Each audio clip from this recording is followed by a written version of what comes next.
শুরুতেই তাই কবিতার পংক্তিমালায় আমরা শুনব নতুন দিনের জয়ধ্বনি। জাতীয় কবি কাজী নজরুল ইসলাম রচিত কবিতা প্রলয় উল্লাস, আবৃত্তি করছেন নুজহাত সুভা। তোরা সব জয়ধ্বনি কর, তোরা সব জয়ধ্বনি কর, ওই নূতনের কেতন ওরে কাল বসে ক্ষীর ঝড়।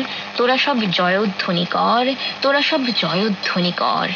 আসছে এবার অনাগত প্রলয় নেশার নৃত্য পাগল, সিন্ধু পাড়ের সিংহদ্বারে ধমক হেনে ভাঙল আগল।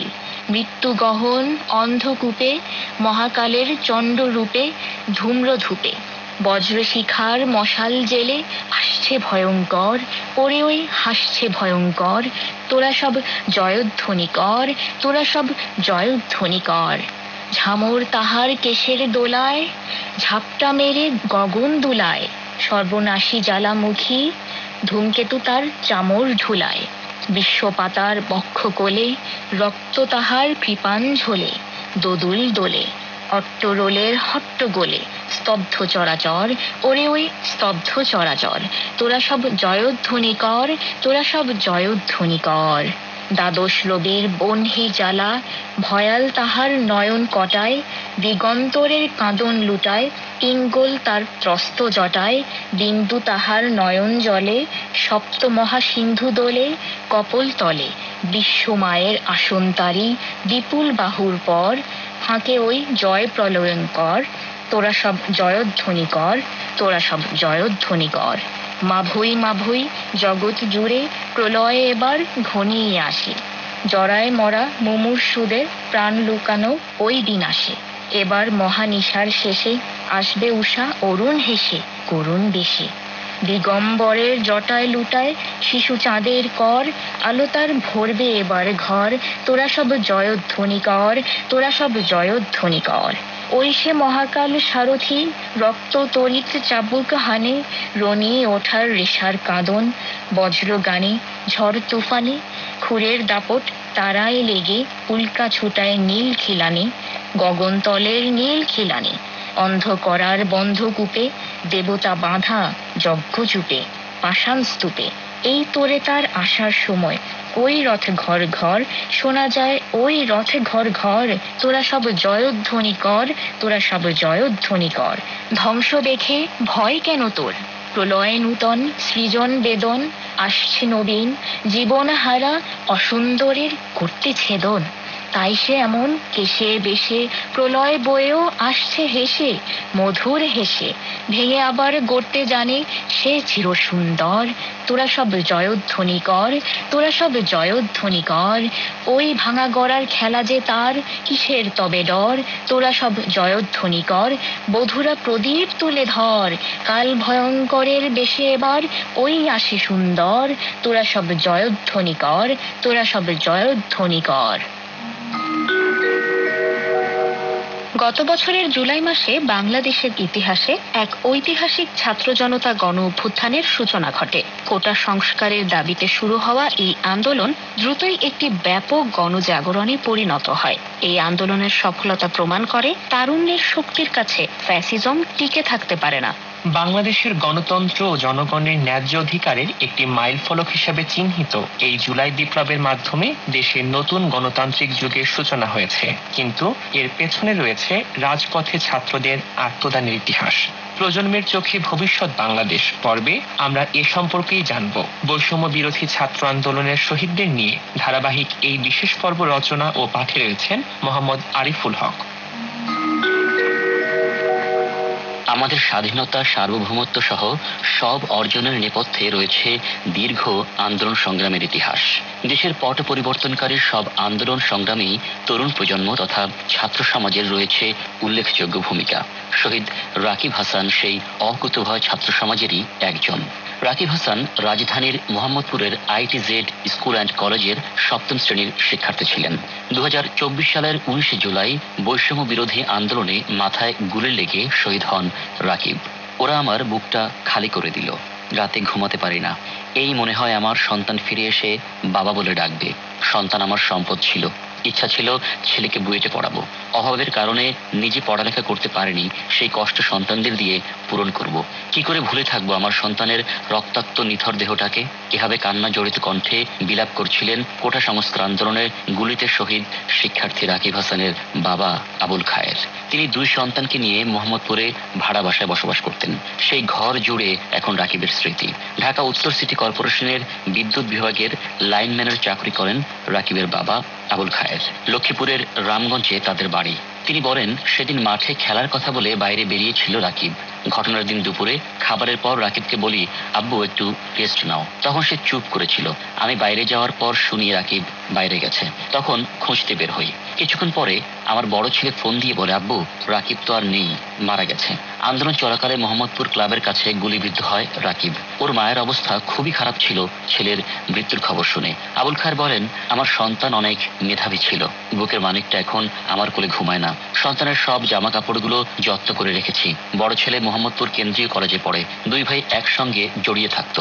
ওদের লেখাপড়া করার জন্য আমি ঢাকায় নিয়ে আসি। রাকিবকে স্কুলে আনা নেয়া করতাম। আমি এখন কাকে হাত ধরে স্কুলে নিয়ে যাব? কে আমাকে বাবা বলে ডাকবে? কে আমার কাছে আবদার করবে? রাকিবের বাবা আবুল খায়ের বলেন, আমার 2 ছেলে 1 মেয়ে। 2 ছেলের মধ্যে রাকিব ছিল ছোট। ওর মা গ্রামের বাড়িতে থাকে।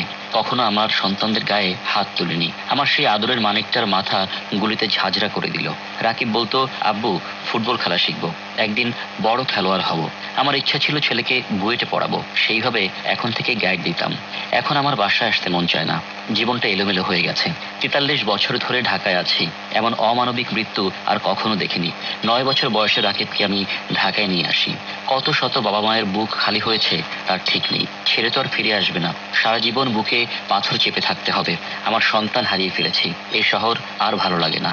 2024 সালের 20 জুলাই গ্রামে পারিবারিক কবরস্থানে দাফন করা হয় রাকিবকে। শিক্ষার্থী থাকা অবস্থাতেই জুলাই গণ অভ্যুত্থানের শহীদ হয়ে রাকিব যেন অর্জন করেন আত্মদানের পুণ্য। এই রাকিবদের মতো অদম্য মেধাবীদের আত্মত্যাগের ফলেই আমরা পেয়েছি এক নতুন বাংলাদেশ, যার মর্যাদা সমুন্নত রাখার দায়িত্ব আমাদের সবার। স্যালুট স্যালুট স্যালুট জানাই ছাত্র জনতা, দেশটাকে দিয়েছো তোমরা নতুন স্বাধীনতা। স্যালুট স্যালুট স্যালুট জানাই ছাত্র জনতা, দেশটাকে দিয়েছো তোমরা নতুন স্বাধীনতা। দীপ্ত শপথে এগিয়ে এসেছে নতুন দেশ গড়ায়, উল্কার বেগে ছুটে গিয়েছে তারুণ্যের সব নেতা। দীপ্ত শপথে এগিয়ে এসেছে নতুন দেশ গড়ায়, উল্কার বেগে ছুটে গিয়েছে তারুণ্যের সব নেতা।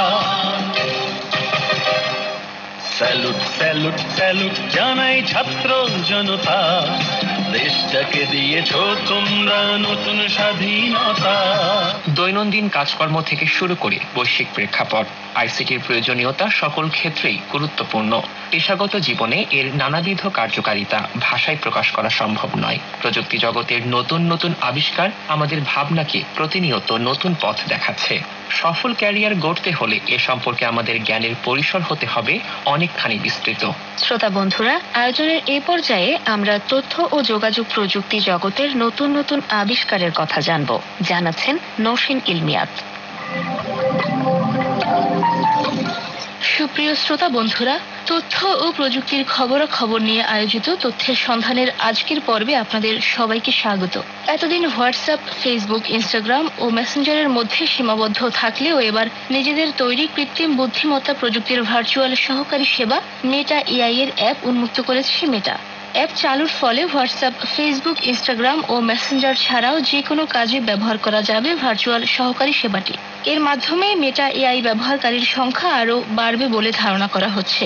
মেটার তথ্য মতে, মেটা এআই অ্যাপ ব্যবহারকারীদের ফেসবুক ও ইনস্টাগ্রাম অ্যাকাউন্ট সংশ্লিষ্ট তথ্য, ব্যবহারের ধরন ও প্রেক্ষাপট বিশ্লেষণ করে প্রাসঙ্গিক ও ব্যক্তিকেন্দ্রিক উত্তর জানাতে পারে। মেটার সর্বশেষ লার্জ ল্যাঙ্গুয়েজ মডেল এল-লামা 4 কাজে লাগিয়ে তৈরি করা হয়েছে অ্যাপটি। এল-লামা 4 আগের সংস্করণের তুলনায় বেশ দক্ষ। একাধিক ভাষায় কাজ করার পাশাপাশি জটিল প্রশ্নের উত্তর যুক্তি দিয়ে বুঝিয়ে বলতে পারে। মেটা এআই অ্যাপ মেটার স্মার্ট এআই চালিত চশমাতেও ব্যবহার করা যাবে। এর ফলে অ্যাপটি মেটার এআই প্রযুক্তি ব্যবহারের পরিধি আরও বিস্তৃত করবে। তাই নতুন এ উদ্যোগ মেটার প্রধান নির্বাহী কর্মকর্তা মার্ক জাকারবার্গের কৃত্রিম বুদ্ধিমত্তা ভিত্তিক প্রযুক্তি খাতে অবস্থান শক্ত করার কৌশলের অংশ বলে ধারণা করছেন প্রযুক্তি বিশ্লেষকেরা। প্রসঙ্গত, মেটা এআই মূলত ভার্চুয়াল সহকারী সেবা, যা লার্জ ল্যাঙ্গুয়েজ মডেলের মাধ্যমে ব্যবহারকারীর বিভিন্ন প্রশ্নের উত্তর দেওয়া, জটিল তথ্য বিশ্লেষণ ও যুক্তি নির্ভর সিদ্ধান্ত গ্রহণে সহায়তা করে। আমাদের মাথার উপরে থাকা সূর্যের কেন্দ্রের তাপমাত্রা প্রায় 1.5 কোটি ডিগ্রি সেলসিয়াস। এবার যুক্তরাষ্ট্রের জাতীয় বিজ্ঞান ফাউন্ডেশনের নতুন ভিজিবল টিউনেবল ফিল্টার ব্যবহার করে সূর্যের পৃষ্ঠের বিস্তারিত ছবি তুলেছেন বিজ্ঞানীরা। হাওয়াইতে অবস্থিত বিশ্বের বৃহত্তম সৌর টেলিস্কোপ ড্যানিয়েল কে ইনোয়ের সোলার টেলিস্কোপে ধারণ করা ছবিতে সূর্যের পৃষ্ঠে বড় দাগ ও তীব্র চৌম্বকীয় কার্যকলাপ দেখা গেছে। সূর্য তার 11 বছরের সৌরচক্রের সবচেয়ে সক্রিয় পর্যায়ের দিকে এগিয়ে যাওয়ার সময় নতুন ছবিটি ধারণ করা হয়েছে। ডিসেম্বরের শুরুতে তোলা উচ্চ রেজুলেশনের এই ছবিতে সূর্যের পৃষ্ঠে হাজার হাজার মাইল বিস্তৃত বিশাল দাগ রয়েছে। ছবিতে যে সূর্যের দাগ দেখা যায় তার প্রতিটির আকার পৃথিবীর একটি মহাদেশের সমান। বিজ্ঞানীদের তথ্য মতে সূর্যের পৃষ্ঠে থাকা দাগগুলো সৌরশিখা ও করোনাল ম্যাস ইজেকশনের মতো বড় সৌর বিস্ফোরণ ঘটাতে পারে। যখন এই সৌর বিস্ফোরণ ঘটে তখন চার্জযুক্ত কণা মহাকাশে ছড়িয়ে পড়ে। এই কণা পৃথিবীতে আসার পর উপগ্রহকে ব্যাহত করতে পারে। যুক্তরাষ্ট্রের কলোরাডো বোল্ডার বিশ্ববিদ্যালয়ের cooperative institute for research in environmental সায়েন্সের বিজ্ঞানী মার্ক মিয়েশ বলেন, সূর্যের দাগ চুম্বকীয় প্লাগের মতো, যা সূর্যের পৃষ্ঠে আসা তাপকে কিছু অংশে বাধা দেয়। এই কারণে দাগকে দূর থেকে অন্ধকার দেখায়। সৌর দাগ সূর্যের পৃষ্ঠের বাকি অংশের তুলনায় শীতল হয়ে থাকে। যদিও এই সূর্যের দাগ শীতল, তবু পৃথিবীর যে কোনো চূড়ার চেয়ে উত্তপ্ত। বজ্রপাতকে নিয়ন্ত্রিত শক্তিতে পরিণত করতে সক্ষম ড্রোন প্রযুক্তি আবিষ্কার করেছেন জাপানের নিপ্পন টেলিগ্রাফ অ্যান্ড টেলিফোন কর্পোরেশনের বিজ্ঞানীরা। নতুন এই প্রযুক্তির মাধ্যমে বজ্রপাতের সময় সঞ্চিত শক্তিকে গতিশীল ও চুম্বকীয় আকারে রূপান্তরিত করা যায়। বিজ্ঞানীদের তথ্য মতে নতুন এই প্রযুক্তিতে বজ্রপাত প্রতিরোধী ইউএভি বা মানবহীন আকাশযান ব্যবহার করা হয়েছে। বজ্রপাতের কাছাকাছি উড়ে কন্ডাক্টরের মাধ্যমে বজ্রপাতকে নিরাপদে মাটিতে আকর্ষণ করতে পারে এই ড্রোন, যা বজ্রপাত থেকে মানুষ ও ভবনকে ক্ষতি থেকে রক্ষা করে। শুধু তাই নয়, প্রয়োজনে সংকুচিত বাতাস ও অন্যান্য চার্জিং এর পদ্ধতি ব্যবহার করে বজ্রপাতের শক্তিকে আবার ব্যবহারের জন্য সংরক্ষণও করা যাবে। বজ্রপাত থেকে সুরক্ষা পেতে এরই মধ্যে ড্রোন ব্যবহার করে সফল হয়েছেন এনটিটির বিজ্ঞানীরা। গবেষণায় দেখা গেছে, বজ্রপাতের সুরক্ষা খাঁচার মধ্যে রাখা নতুন প্রযুক্তি নির্ভর ড্রোন বজ্রপাতের গতিপথ পরিবর্তন বা নিয়ন্ত্রণ করতে পারছে। নতুন এই প্রযুক্তি বৈদ্যুতিক ক্ষেত্রের সঞ্চালনাকে ব্যবহার করে বজ্রপাত থেকে গুরুত্বপূর্ণ অবকাঠামোকে রক্ষা করতে পারে। বর্তমানে প্রতি মিনিটে বিশ্বব্যাপী প্রায় 6000 বজ্রপাত মাটিতে আঘাত হানে। বজ্রপাতের শক্তি নিয়ন্ত্রণ করে শহর ও অবকাঠামোর ক্ষতি কমানো গেলে নতুন এই প্রযুক্তির মাধ্যমে বিশ্বব্যাপী বজ্রপাত সুরক্ষায় বিপ্লব আনবে বলে ধারণা করা হচ্ছে। সুপ্রিয় শ্রোতা বন্ধুরা, তথ্যের সন্ধানী পর্ব আজ এই পর্যন্ত।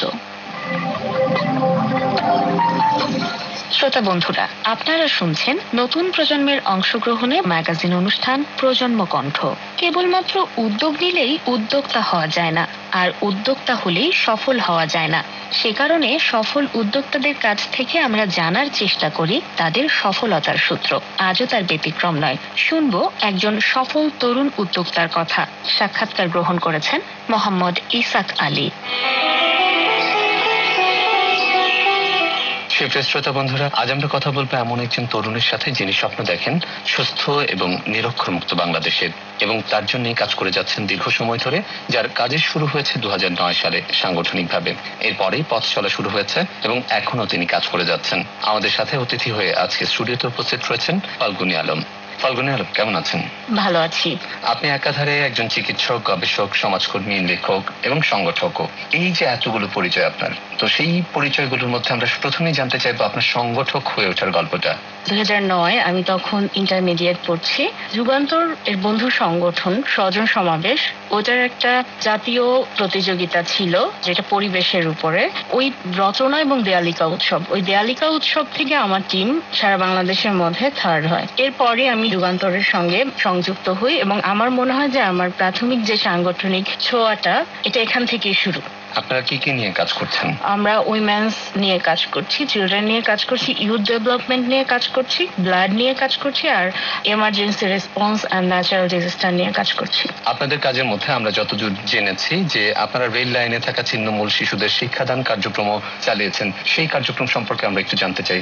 শিক্ষাদান সম্পর্কে যদি বলি, এটা সরাসরি আমাদের যে গতানুগতিক শিক্ষা ব্যবস্থা বা প্রাথমিক শিক্ষা কার্যক্রম, এটা ঠিক ওই ছকে ফেলা যায় না। এখানে দুইটা ব্যাপার ঘটে। একটা হচ্ছে তারা নিয়মিত স্কুলে যাচ্ছে কিনা, এভাবে আমরা তাদেরকে হেল্প করতে পারি। তাদের যদি কোনো ধরনের উপকরণ, বই, খাতা, পেন্সিল এই ধরনের সমস্যা হয়, সেটা হেল্প করতে পারি। পাশাপাশি শিক্ষা ব্যবস্থার সঙ্গে আরো কিছু কো কারিকুলার জিনিস আসলে দরকার। আমরা মূলত আনন্দ স্কুল নামে একটা স্কুল তৈরি করি, যেটা ফরিদপুর যে রেল লাইন স্লাম ছিল, প্রথমে আমি স্লামের বাচ্চাদের নিয়ে কাজ করি। আপনাদের সংগঠনের 5টা বিভাগ নিয়ে আপনারা কাজ করছেন। আমরা প্রত্যেকটা বিভাগের কাজকর্ম সম্পর্কে একটু সংক্ষেপে জানতে চাই। আনন্দ স্কুল নিয়ে কথা বলছিলাম, এটা মূলত শিশু বিভাগের একটা কাজ। পাশাপাশি শিশুদের কখনো দুস্থ ফান্ডের সাহায্য কালেকশন। তারপরে আমি যদি উইমেন্স সেকশনের কথা বলি, উইমেন্স সেকশনে উইমেন্স হেলথের উপরে, বিশেষ করে রিপ্রোডাক্টিভ হেলথের উপরে আমার ফোকাস এরিয়া ছিল ব্রেস্ট ক্যান্সার এবং সার্ভাইকাল ক্যান্সার। ব্রেস্ট ক্যান্সারের একটা জিনিস আছে, যেটা হচ্ছে প্রত্যেক 30 নারী বা যে কোনো কৈশোর পেরোনো নারী তাদের মাসিক ঋতুচক্রের একটা সময় নিজেকে নিজে পরীক্ষা করে দেখতে পারে যে তার ব্রেস্টে কোনো ধরনের চাকা বা অস্বাভাবিক মাংসপিণ্ড বা কোনো ধরনের অস্বাভাবিকতা আছে কিনা। তো এটা যদি সে দেখতে পায় এবং সঙ্গে সঙ্গে চিকিৎসকের শরণাপন্ন হয়, তাহলে এটা কিন্তু আসলে ওই ক্যান্সারের দিকে যায় না। ঠিক একইভাবে জরায়ুমুখ ক্যান্সারের ক্ষেত্রে আমাদের একটা পরীক্ষা আছে, ছোট ভায়া। এটা খুবই মিনিমালি ইনভেসিভ পরীক্ষা আমরা বলি, এটা স্ক্রিনিং জরায়ুমুখ ক্যান্সারের। এটা যদি করা হয়, খুব সহজেই বোঝা যায় যে তার কোনো ধরনের অস্বাভাবিকতা তৈরি হচ্ছে কিনা। ওই চিন্তা থেকে যে এতটুকু সচেতনতা মানুষের মধ্যে তৈরি করতে পারলে এত বড় বিপদ এড়ানো সম্ভব। এখান থেকে যখন বড় ওয়ার্কশপ গুলো করতাম, বিশেষজ্ঞরা থাকতো এবং এগুলো করতে করতে একটা সময় হলো যে ছোট ছোট সমাবেশে আমি স্পোক পারসন হয়ে গেলাম। যেমন বিভিন্ন ইউনিয়ন পরিষদের মহিলাদের সমাবেশে কথা বলেছি, হয়তো নারী উন্নয়ন মেলা হয়েছে, সেখানে কথা বলেছি। এই ধরনের ছোট ছোট যে জায়গাগুলো পেতাম, সেখানে লিফলেট নিয়ে এই ব্যাপারগুলো শিখিয়ে দিতে হয়তো 10 থেকে 15 মিনিট লাগে, কিন্তু সচেতন হয়ে গেলে এবং সে যদি অন্য আরেকজনকে শেখায়, এটা আসলে অনেক বিস্তৃতভাবে কাজ করা সম্ভব। আমার একটা ওয়ার্কশপে আমি প্রাথমিক বিদ্যালয় থেকে 81 জন শিক্ষিকা এনেছিলাম। তাদেরকে এই দুটো সম্পর্কে শেখানো হয়, বিশেষ করে ব্রেস্ট ক্যান্সার সম্পর্কে, এবং লিফলেট দেওয়া হয়। এই ওয়ার্কশপের কাজ করেন একজন অনকোলজিস্ট, ক্যান্সার বিশেষজ্ঞ। প্রত্যেকটা বিদ্যালয়ে মা সমাবেশ হয়, যেখানে মায়েরা আসেন। আমি তখন চিন্তা করি যে ধরলাম আমি 80 জন শিক্ষিকাকে শেখাচ্ছি, তারা মা সমাবেশে যাচ্ছেন। তো মা সমাবেশের সংখ্যাটা তো আসলে 200, 100 থেকে 500, 700 পর্যন্ত হতে পারে। আমি ধরলাম 250। তো 80 × 250 জনকে যদি শেখানো যায়, এটা 20,000। তারা বাড়িতে গিয়ে যদি 2 জনকে ধরলাম শেখায়, 40,000। ইনস্ট্যান্ট একটা ইন্টারভেনশন দিয়ে, একটা ছোট্ট পদক্ষেপ দিয়ে আপনি 40,000 মানুষকে শিখাতে পারছেন। অনেক ধন্যবাদ আপনাকে। তারুণ্যের দুর্বার গতিতে এগিয়ে চলার পথে বাড়তি উৎসাহ যোগ করেছে ব্যান্ডের গান। আজ শেষ করব এমনই একটি গান দিয়ে। শুনবো জনপ্রিয় ব্যান্ড মাইলসের একটি গান।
মাঝে বেজে গেল আজকের অনুষ্ঠানের বিদায় ঘণ্টা। সাহসিকতা, বুদ্ধিমত্তা ও সততার সঙ্গে তারুণ্যের অপ্রতিরোধক শক্তিকে কাজে লাগাবে বাংলাদেশ, এই দৃঢ় প্রত্যয় ব্যক্ত করে আজ শেষ করছি। বিদায় বেলায় জানিয়ে যাই, এই অনুষ্ঠান গ্রন্থনা করেছেন আয়েশা সিদ্দিকা মনি। উপস্থাপনায় ছিলাম আমরা দুজন, আমি সাদিউর রহমান এবং আমি আয়েশা সিদ্দিকা মনি। সম্পাদনায় ছিলেন শিবলি নোমান, তত্ত্বাবধানে নাজমুস সাকিব এবং প্রজন্ম কণ্ঠ অনুষ্ঠানটি প্রযোজনা করলেন মোহাম্মদ মনিরুজ্জামান।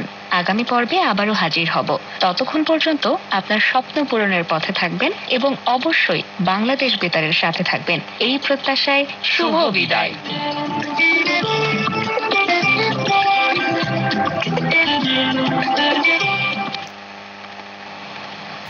অসাবধানতা